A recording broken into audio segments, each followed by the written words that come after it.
After his billionaire wife died, he threw out her blind daughter, but karma came fast. Hello family, welcome back. Please do well to subscribe, and let's know where you are watching the story from in the comment section. The church was filled with silence so heavy it almost crushed the air. The rain outside beat against the tall, stained glass windows, and every sound seemed to echo: shoes tapping, people sniffing, the creak of wooden pews as mourners shifted uncomfortably. Everyone had come to say goodbye to Margaret Collins, the woman New Yorkers called the Iron Angel. She was a billionaire, yes, but unlike the others who flaunted their wealth, Margaret had a soft heart. She built schools, fed families, and paid for the surgeries of children she didn't even know. People admired her. Some envied her. But today, they all came because they respected her. In the front pew sat a fragile figure, gripping a framed photo of the woman inside the coffin. It was Emily, Margaret's 16-year-old blind daughter. Her fingers traced the edges of the photo frame as if touching her mother's face one last time. Her lips trembled, whispering to herself, "Mom, please don't leave me. I can't do this without you." Her words were almost drowned out by the preacher's voice. He was talking about Margaret's achievements, her kindness, her generosity. But Emily barely heard any of it. For her, the world had gone darker than ever before. Beside her sat Richard Lawson, Margaret's husband. He was 10 years younger than her, tall, broad-shouldered, with slicked-back hair that made him look like he belonged in a magazine cover. To outsiders, he looked like the grieving widower. His arm rested stiffly around Emily's shoulders, his jaw set as if he was holding back tears. But inside Richard's mind, there was no grief, no heartbreak. Instead, there was calculation. Behind them, people whispered, "Richard must be devastated," one woman said softly. "Of course he is," another replied. "He adored her." But a third voice cut in, sharper. Did he? Or did he adore her money?" The whispers travelled like smoke, but Richard kept his fake expression steady. He knew people suspected him. He knew they thought he was only with Margaret for her wealth, but suspicion meant nothing, because soon all of it would belong to him. Or so he thought. Emily, however, felt something. She didn't see Richard's face, but she sensed the stiffness in his arm, the way he kept adjusting his sleeve, how his sighs sounded more impatient than sorrowful. She turned her head slightly toward him. "Richard," she whispered, Can you hold my hand? Just for a little. Mom always used to." Richard's jaw twitched. His hand tightened briefly on her shoulder, then dropped into his lap. He leaned in close, whispering so low only she could hear. "Not now, Emily. Don't make a scene." Emily's face flushed. She looked down at the photo again, pressing it to her chest. Tears slipped down her cheeks, though she stayed silent. When the service ended, the crowd followed the coffin outside. The rain had stopped, but the ground was soaked, mud clinging to shoes as they walked toward the burial site. Emily clutched Richard's arm because the uneven ground scared her, but he moved too fast, dragging her along without care. She stumbled twice, nearly falling, before a kind woman from the crowd reached out. "Sweetheart, are you all right?" the woman asked. "Yes, Mum," Emily whispered, though her voice cracked. Richard forced a smile at the woman. "She's fine. She just needs to get used to things." But as the coffin was lowered into the ground, Richard wasn't thinking about grief. He was thinking about the mansion, the cars, the accounts, all of it. And when the priest spoke the final words, Richard glanced at Emily. He wasn't thinking about her pain. He was thinking about how much longer he had to pretend. Later that night, the Collins mansion was quiet. Too quiet. The grand chandelier in the hallway sparkled faintly against the polished floors, but the house felt empty without Margaret's laughter, without her voice calling to the staff, without her piano playing in the evenings. Emily sat in her room upstairs, curled in her mother's robe, breathing in the familiar perfume. Every corner of the house reminded her of her mother, and the silence only deepened her loneliness. Meanwhile, Richard sat downstairs in the study, staring at a leather folder on the desk. It was Margaret's last will and testament. His hands shook slightly, not from fear, but from anticipation. He had waited for this moment. He pulled the papers out, flipping through quickly, his eyes scanning every line. Then he froze. The words stared back at him, sharp and cruel. Margaret had left everything, the company, the estates, the money, in trust for Emily. Richard's name appeared only once, and it wasn't as heir. It was as guardian. Guardian, he muttered bitterly. That's it. Guardian of a blind girl. His chest tightened with rage. Margaret had betrayed him. All those years of standing beside her, smiling for cameras, pretending he cared. All those years of waiting for the moment he could finally have it all. And now, this? He slammed the papers back on the desk. His breathing grew heavy. No, he hissed to himself. No, this can't be. I won't live like a servant to her child. I deserve this empire. I earned it. But then a thought slithered into his mind, cold and dangerous. Unless Emily was gone. Upstairs, Emily was whispering into the dark. Mum, I know you can't hear me anymore. But please, I'm so scared. I don't think Richard likes me. I don't think he wants me here. Please, just send me a sign. Her voice cracked as she clutched the photo frame tighter.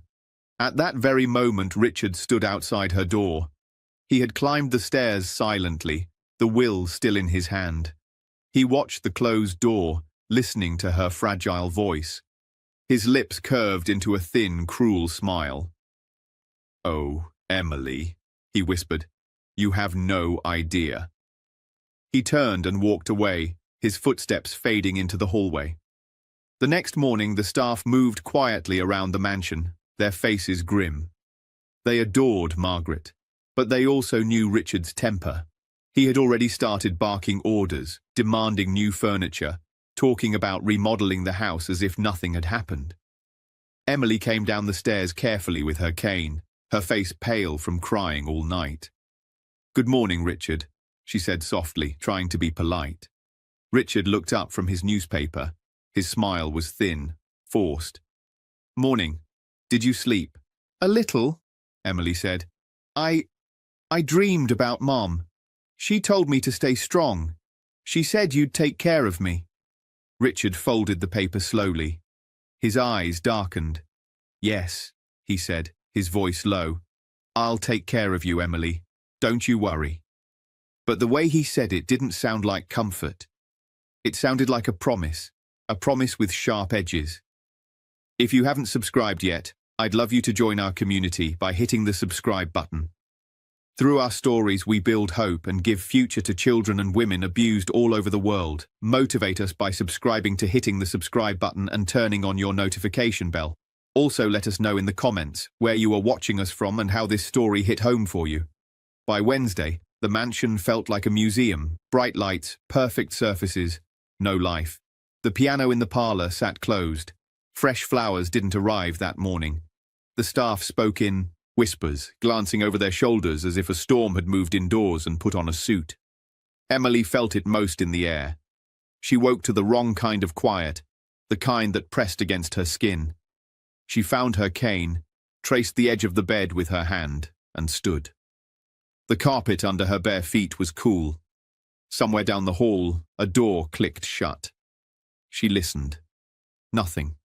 Just the faint hum of the central air and the city far below their windows.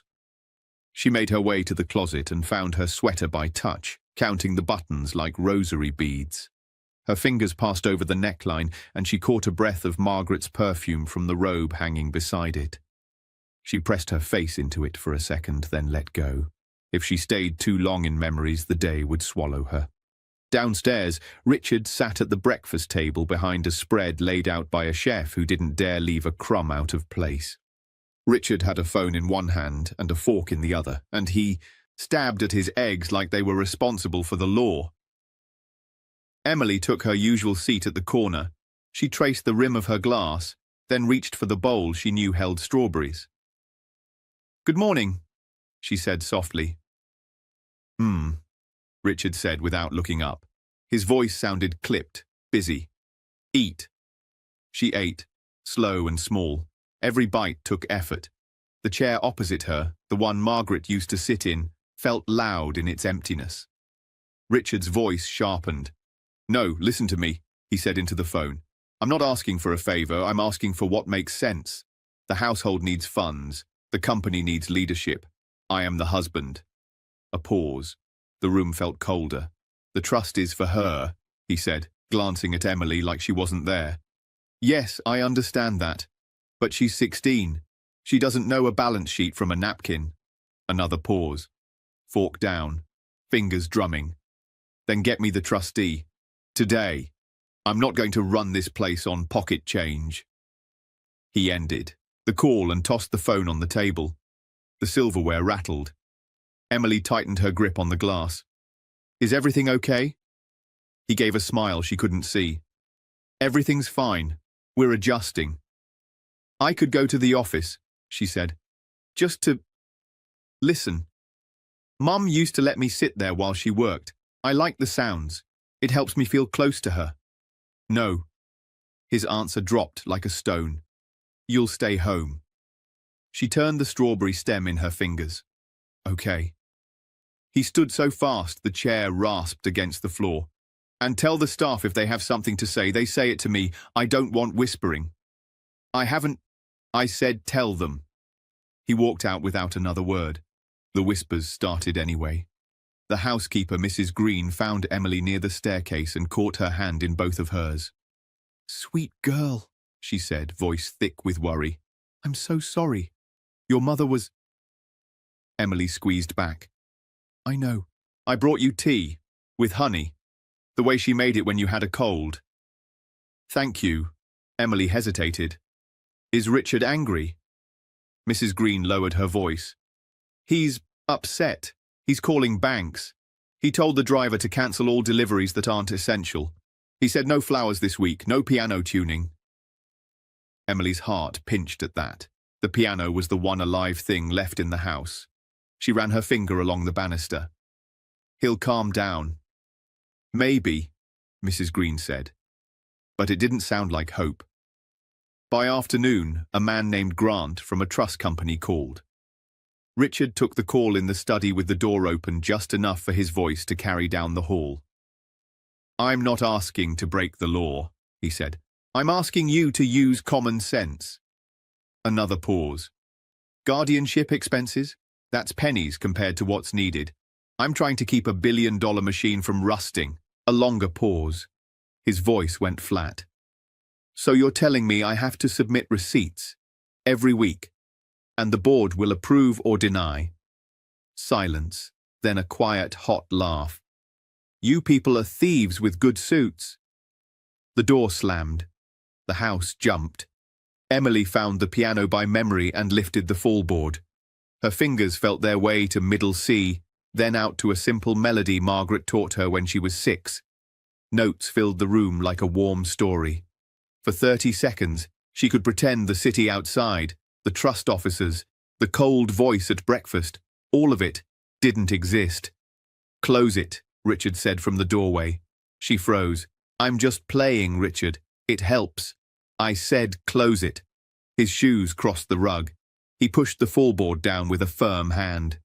"The house is not a recital hall, and your mother didn't like it when you played without warming up." Emily swallowed. "That's not true," she said, voice small.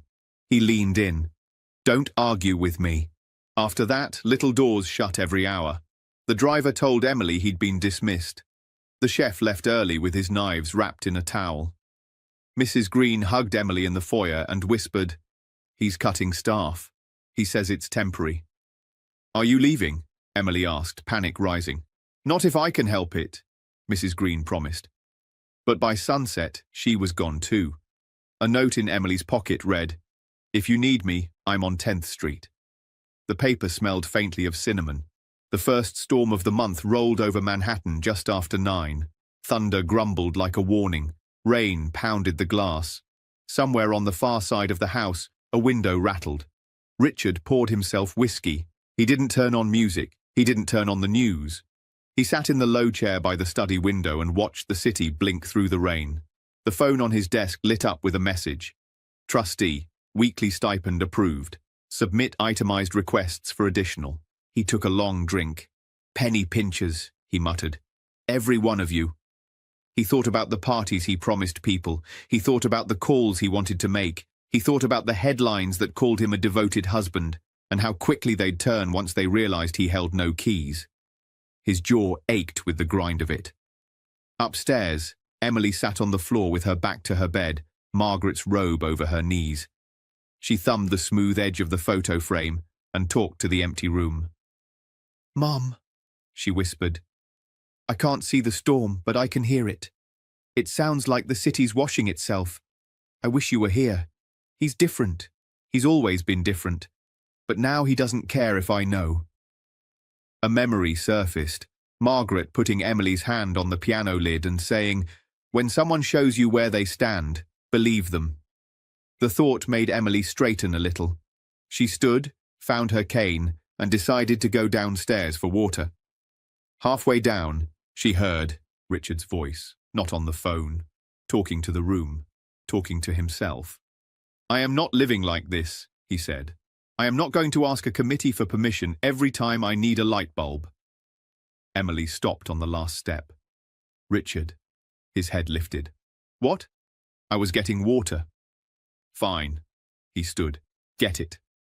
She crossed the kitchen by feel, counting steps, fingers to the counter, the cabinet, the glass. The rain hit the windows like a crowd. She could feel his stare in the room. "Do you need anything?" she asked.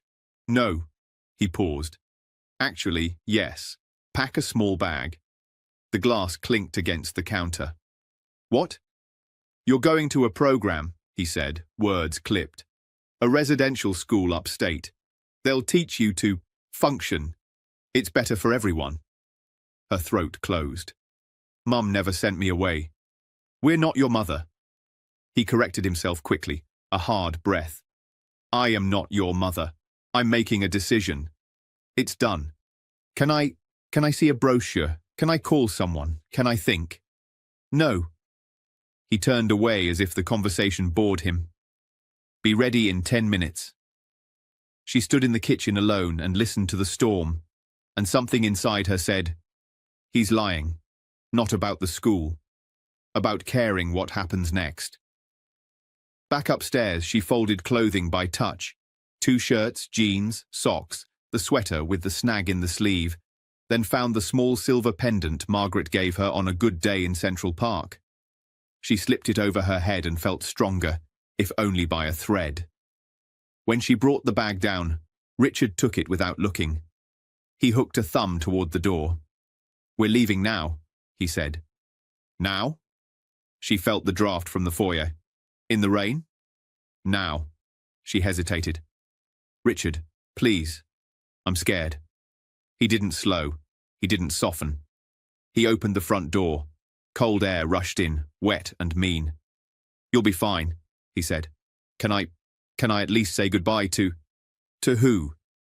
The staff you like so much? They're gone." He stepped aside as if being polite, and for a second she made herself believe that was what this was. Politeness.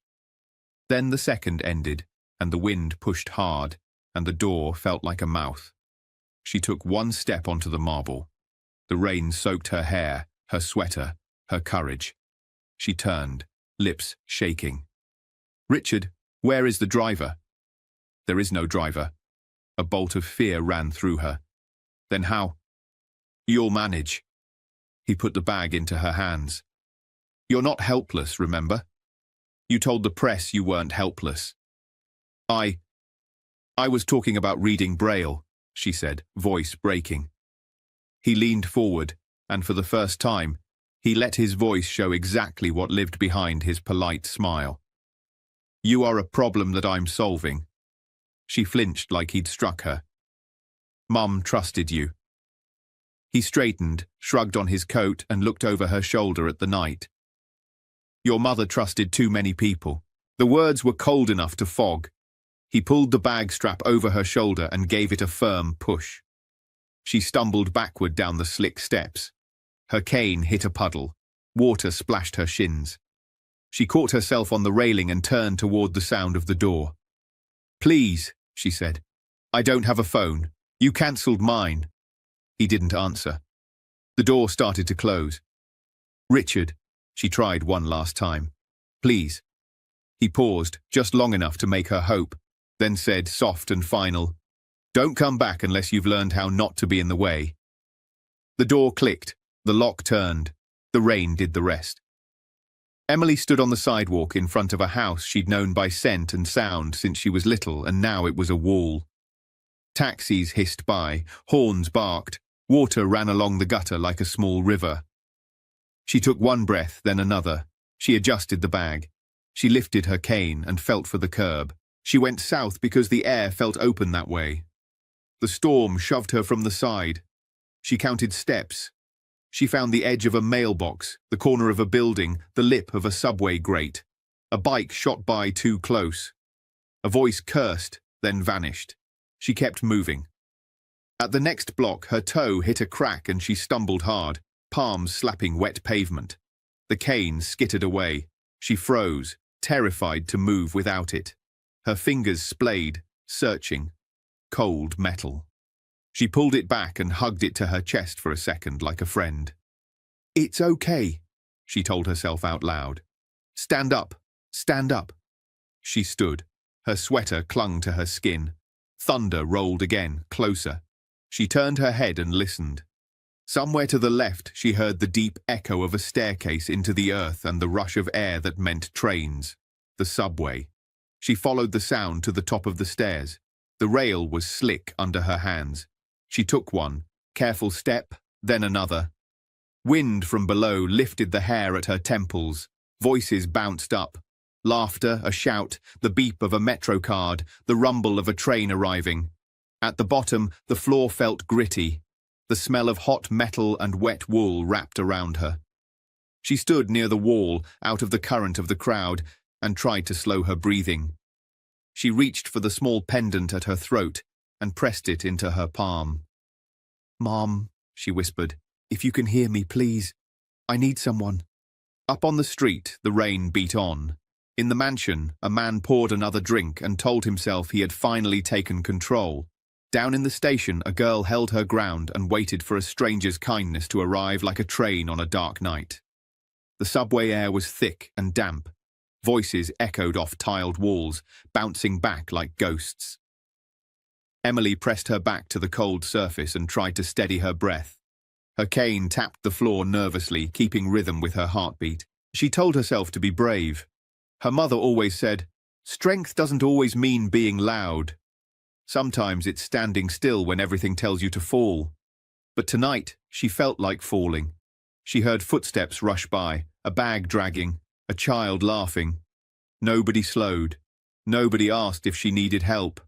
The city had a way of swallowing people whole, especially the ones who looked lost. Emily pulled her sweater tighter and whispered, I'll be okay. I have to be okay. Her stomach growled. She hadn't eaten since breakfast. The strawberries at the table seemed like days ago. She wished she had taken some food before Richard threw her out. She wished she still had Mrs. Green's cinnamon-scented note to hold. Then she heard it. A voice. Soft, warm, different from the others rushing past. Sweetheart, are you all right? Emily stiffened. Her head turned toward the sound. It was a woman's voice, gentle but strong. Emily swallowed hard. I don't know. The woman stepped closer. Her shoes clicked gently against the subway floor. Emily could smell rain on her clothes and something else, cheap coffee and soap. You're Margaret Collins' daughter, aren't you? The woman asked quietly. I saw you on the news, at the funeral. Emily's throat tightened. She nodded. Yes, I'm Emily. The woman knelt beside her. Emily, my name's Caroline. What are you doing down here, alone, in this weather? Emily's lips trembled. She didn't want to admit it. Saying it would make it real. But the words forced their way out. Richard. He told me to leave. He said I was a problem he was solving. Caroline sucked in a sharp breath. She shook her head. That man. I knew something was off about him. Emily clutched her cane. I don't know where to go. Caroline placed a hand lightly on her shoulder. You'll come with me. My place isn't fancy, not like what you're used to, but it's safe. Emily hesitated. Her mother always warned her to be careful with strangers, but something in Caroline's voice sounded steady, honest. You don't even know me, Emily whispered. Caroline gave a little laugh. You don't have to know someone to be kind. Come on, sweetheart, it's too cold out here. Emily felt her arm guided gently upward, and she let Caroline help her stand. For the first time all night, she didn't feel invisible. Caroline's apartment was small, tucked into a worn-down building on the west side. The hallway smelled of cooking oil and old carpet, and the elevator groaned like it might give up any second. I hope you don't mind stairs, Caroline said as they climbed one flight. Emily shook her head. I can do it. I'm used to counting steps. When they reached the door, Caroline unlocked it and pushed it open. The air smelled like tomato sauce and fresh laundry. Welcome to our little world, Caroline said with a smile. Inside was modest but cozy, a couch with worn cushions, a shelf stacked with books and old DVDs, toys scattered near a rug in the corner. A boy about 10 years old looked up from the floor. Mom, who's that?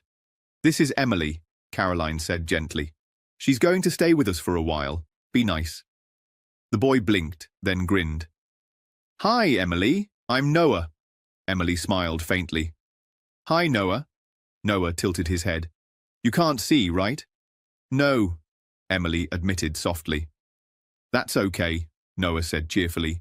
My friend's grandma can't see either. She still makes the best cookies. Caroline chuckled. Go wash up, Noah. It's late. As Noah disappeared into the bathroom, Caroline guided Emily to the couch. She set a blanket around her shoulders and placed a steaming mug into her hands. Chamomile tea, Caroline said. It's not much, but it'll calm your nerves. Emily held the cup close. Thank you. Caroline sat across from her. Her face softened. Emily, you don't have to tell me everything now, but I need to know one thing. Does Richard have legal control of your mother's estate? Emily lowered her head.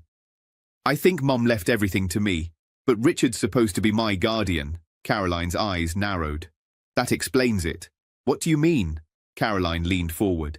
He wants control of the money, and the easiest way to get it is to get rid of you. Emily's stomach turned. But he wouldn't. She stopped herself. She already knew he would. She had felt it in his voice, the way he said she was a problem. Tears slipped down her cheeks. I just want my mom back. Caroline reached over and squeezed her hand. I know, sweetheart, but right now, you need protection, and you're not alone anymore. The next morning, Caroline left early for one of her jobs, but she made sure Emily was safe with Noah. He sat at the kitchen table drawing superheroes, explaining each one to her as he worked. This one's Captain Shield, he said proudly. He protects people who can't protect themselves. Emily smiled. That's a good one. Yeah, Noah said. He'd protect you too. But since he's not real, I guess I will. Emily laughed for the first time in days. Thank you, Noah. Later, Caroline returned with a visitor, a man in a grey suit carrying a briefcase. Emily, this is Mr. Harris, Caroline explained. He used to work with your mum's company. He's a lawyer. Mr. Harris sat down gently across from Emily. His voice was calm but serious. Emily, Caroline told me what happened. I need you to tell me in your own words. What did Richard do the night he sent you away? Emily told him everything, how Richard shoved her bag into her hands, how he said she was a problem, how he locked the door behind her. Her voice shook, but she didn't stop. Mr. Harris listened, his jaw tightening. When she finished, he closed his briefcase with a snap. Your mother's will is very clear, he said firmly. Richard is only your guardian. He has no right to throw you out, and he certainly has no right to touch your inheritance. What he did could be considered neglect, even abuse. We can take this to court. Emily's hands trembled. Court? Yes, Mr. Harris said. "We'll show the judge exactly what he did. And when the truth comes out, Richard Lawson won't control a single cent of your mother's fortune." Emily's heart pounded. She thought of Richard's cold smile, his voice in the dark hallway. For the first time, she realized he wasn't untouchable. Caroline put a hand on her shoulder. "You hear that, sweetheart? He doesn't get the last word." Emily nodded slowly. She wasn't just the blind daughter anymore. She was Margaret Collins' heir. And now she had people willing to fight for her. But across town, Richard was throwing a party. Laughter echoed through the mansion's grand hall as he poured champagne into glasses.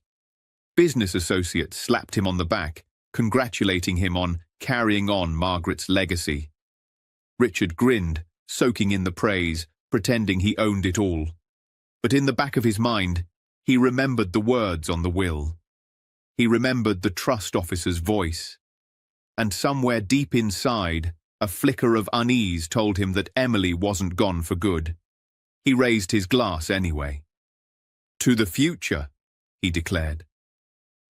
What he didn't know was that the future was already turning against him. Richard Lawson had never felt so powerful. The mansion, once Margaret's, was now buzzing with laughter, music, and clinking glasses. Guests in sharp suits and glittering dresses mingled under the golden chandelier. Richard stood in the center, a whiskey in one hand, his other gesturing like he owned the world. "Margaret would be proud," one man said, patting him on the back. Richard smirked. "Margaret would want me to continue her vision. That's what I'm doing." But deep down, he wasn't continuing anything. He was spending. He was flaunting. He was living like the empire already belonged to him. And no one at that party knew that the very empire he bragged about was slipping out of his hands. 2 days later, the first blow landed. Richard logged into his bank account to transfer money for a new luxury car. Instead of his usual 7-figure balance, the screen flashed. Account frozen. Contact trustee. His smile cracked. He refreshed the page. Nothing changed. "No, no, no," he muttered. He called his banker. The response was calm and merciless. "Sir, a petition has been filed regarding guardianship misconduct. Until it's resolved, all accounts tied to Emily Collins's trust are suspended." Richard's chest burned. "Misconduct? I am her guardian." "I understand, Mr. Lawson," the banker said coolly, "but there are photos, witnesses, court will decide." Richard slammed the phone down so hard the glass of whiskey on his desk tipped over, spilling amber liquid across Margaret's old papers. Meanwhile, in a quiet corner of Caroline's apartment, Emily sat across from Mr. Harris, the lawyer. He laid out the evidence. Mrs. Green's statement about being dismissed, neighbors confirming they saw Richard throw Emily out with a suitcase, Emily's bruises from stumbling in the rain, even the chef who testified Richard cancelled her meals. Emily listened in silence, her fingers running over the edge of her pendant. Do we have enough?" she asked softly. Mr. Harris's voice was steady. "We don't just have enough. We have everything. Judges don't look kindly on guardians who abandon minors, especially not a blind teenager with her mother's fortune at stake." Caroline leaned over, her eyes warm. "Sweetheart, this is your chance. You're going to take back what your mom left for you." Emily bit her lip. "Mom always said kindness was more powerful than money." "And she was right," Caroline said.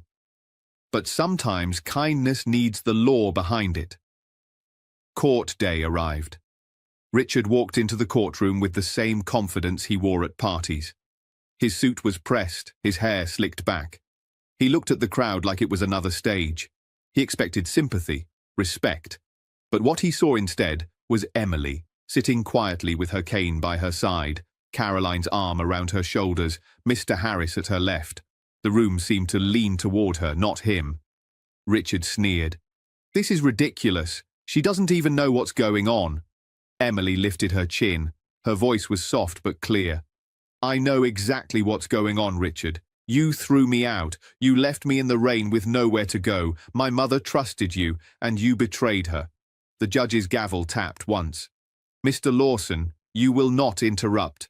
One by one, witnesses took the stand. Mrs. Green, her voice trembling, told the court how Richard had dismissed the staff and locked Emily out. The chef confirmed Richard cancelled Emily's meals. A neighbour swore he saw Emily crying on the steps that stormy night. Richard's lawyer tried to argue. She was overwhelmed. Mr. Lawson made a temporary decision for her well-being. But the evidence spoke louder. The bruises on Emily's hands, the cancelled phone, the frozen accounts, and Emily's steady voice as she told her story, word by word. "I loved my mom more than anything," she said, clutching her pendant. "When she died, all I had left was her memory. Richard was supposed to take care of me. Instead, he treated me like a problem, like trash. But I am not trash. I am my mother's daughter." The courtroom fell into silence. Even Richard, for once, couldn't find words. The judge's ruling came swift and sharp. Effective immediately, Richard Lawson is removed as guardian of Emily Collins. Control of her estate will transfer to a court-appointed trustee until Emily reaches adulthood. Furthermore, Mr. Lawson will face investigation for neglect and financial misconduct. Court adjourned. The gavel slammed. Richard's face went pale. "No!" he shouted, slamming his hand on the table. "This is mine! She's nothing without me!" Security moved closer. Cameras flashed. Reporters scribbled. And Emily turned her face toward him, calm and steady. "I was never yours, Richard," she said softly. "Not me, not Mom, not her legacy, and now, not her fortune." The fallout was brutal. Headlines splashed across newspapers and screens. "Widower of billionaire exposed for abandoning blind stepdaughter." Social media erupted with outrage. Sponsors and business partners dropped him overnight. He went from cocktail parties to condemnation in less than a week. Police cars pulled into the mansion driveway, escorting him out in handcuffs for fraud investigations. Reporters shouted questions as neighbors watched. Richard shouted back, but his words were drowned by the roar of the crowd. "Monster! Coward! Shame!" And through it all, Emily's name rose, not as a victim, but as a symbol of resilience. Back in Caroline's apartment, Emily sat with Noah on the couch. He handed her one of his superhero drawings. "This one's you," he said proudly. "Her name's Lady Brave. She can't see, but she can hear everything. She always knows the truth." Emily smiled, tears warming her eyes. "That's beautiful, Noah. Thank you." Caroline came in with tea, setting the cups down. "Sweetheart, the trustee said you're free to move back into the mansion. It's yours." Emily shook her head. "I don't want to go back alone. That house doesn't feel like home anymore." Caroline tilted her head. "What do you want then?" Emily thought of her mother, of the charities she built, of the children she helped. She thought of her own nights of loneliness, sitting in the dark with no one to hold her hand. "I want to build something new," Emily said. "A place where kids who feel unwanted can feel safe. Like you made me feel safe, Caroline." Caroline's eyes softened. "Your mum would be proud." Emily touched her pendant. "I hope so, because love is the only fortune that really matters." Months later, the doors of the Collins Shelter for Children opened in New York. Reporters crowded outside, snapping photos of the ribbon cutting. At the center stood Emily, taller, stronger, dressed in simple clothes with Caroline and Noah beside her. She spoke into the microphone, her voice calm but firm. "I was once left in the rain, with nowhere to go. A stranger took me in. That act of kindness saved my life. Today, this shelter will do the same for other children, because no child should ever feel unwanted, not in this city, not anywhere." The crowd erupted in applause, cameras flashed, and somewhere far away, in a small jail cell, Richard Lawson sat on a narrow cot, his hands shaking as he read the headline, "Blind Billionaire, Heiress Turns Pain into Hope." Karma had come fast. He lost everything: money, power, reputation, while the girl he abandoned rose higher than he ever imagined. Emily lifted her chin to the crowd, her smile soft but steady. Her mother's words echoed in her heart. Kindness is wealth no one can steal. And this time, Emily knew it was true.